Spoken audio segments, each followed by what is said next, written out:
আসসালামু আলাইকুম বন্ধুরা, আজকের বানাবো আমরা বেগুন ইলিশ। ইলিশ মাছ ধুয়ে নিয়েছি,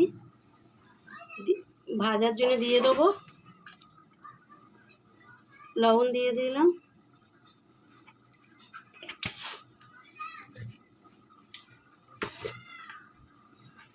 দিয়ে দেবো হলুদ। কড়াটা বসিয়ে দিয়েছি, কড়াতে দিয়ে দেবো তেল।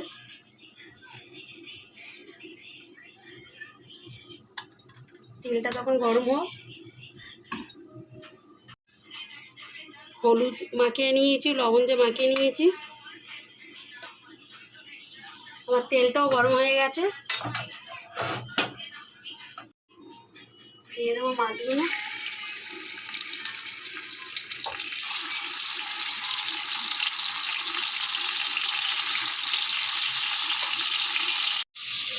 ইলিশ বেগুন করবো, বেগুনগুলো কেটে নেবো। দুখানা বেগুন এই যে আছে।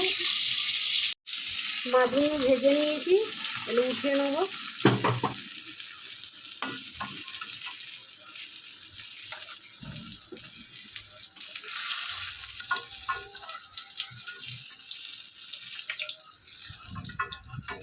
এইভাবে সবগুলো ভেজে নেবো।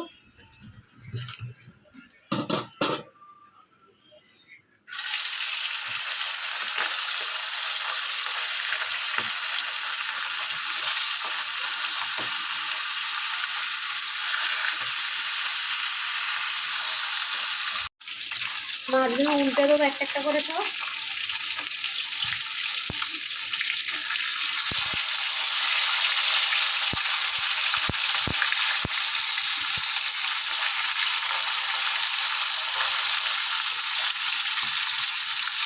এইভাবে সব মাছগুলো ভেজে নেবো। ভাজা হয়ে গেছে, উঠিয়ে নেবো। ইলিশ মাছের দেখো কতটা তেল বেরিয়েছে, আমি কিন্তু এতটা তেল দিইনি, কত তেল বেরিয়েছে। দিয়ে দেবো এই তেলের মধ্যে। দুটো বেগুন দেখেছিলাম, একটাই দিয়েছি, অনেকটা হয়ে গেছিলো। এই তেলেতে বেগুনগুলো ভেজে নেবো। নুন হলুদ মাখিয়ে নিয়েছি।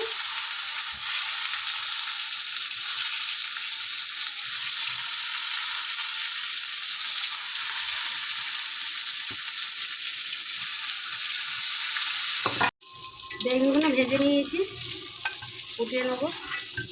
এই তেলের মধ্যে, মাছের তেলের মধ্যে বেগুন ভাজা হয়ে গেল আমার। অনেকটা ইলিশ মাছের তেল বেরিয়েছিল।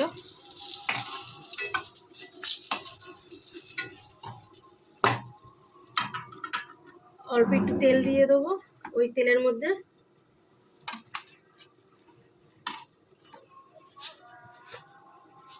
দিয়ে দেবো কালো জিরে।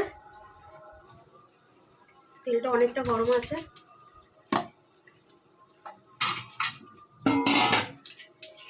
দুটো আলু কেটে নিয়েছি, আলু দিয়ে দেবো।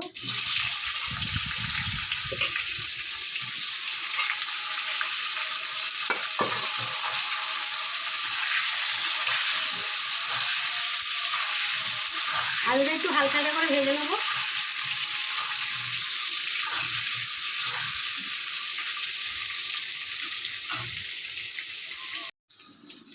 আলুটা আমার ভাজা হয়ে গেছে। একটা পেস্ট বানিয়ে নিয়েছিলাম, জিরে আছে, সর্ষে আছে, আর পোস্ত আছে।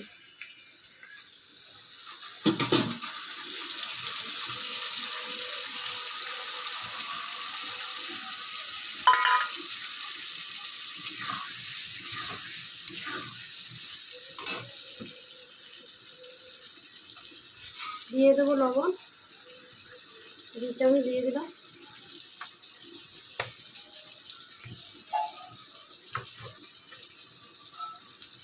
এক চামচ হলুদ দিলাম।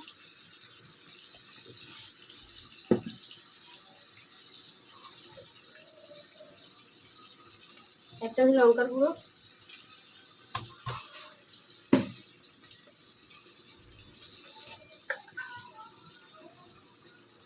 ধনের গুঁড়ো।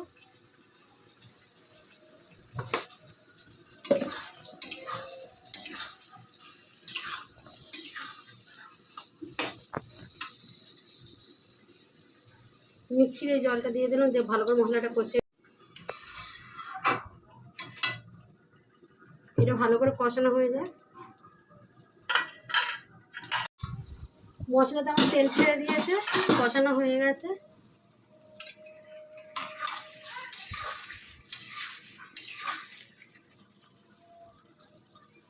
আলু भी সিদ্ধ হয়ে গেছে।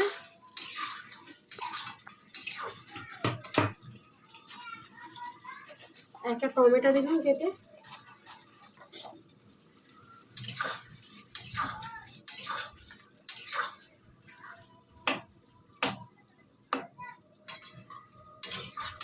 টমেটো এখন দিলাম কেন, সিদ্ধ হয়ে যাবে টমেটোটা।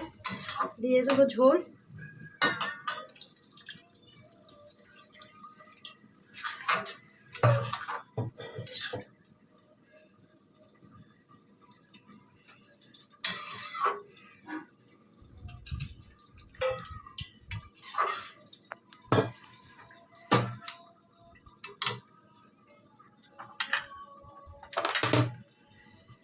দিয়ে দেবো বেগুন।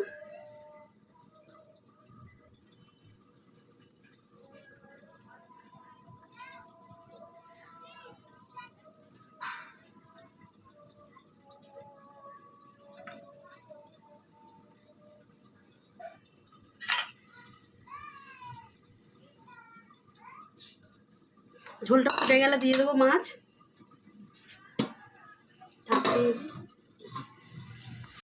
তরকারিটা হয়ে গেছে।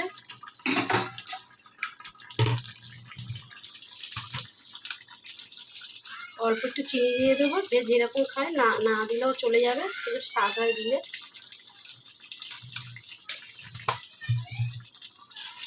দিয়ে দেবো ধনে পাতা, দিয়ে নামিয়ে নেবো।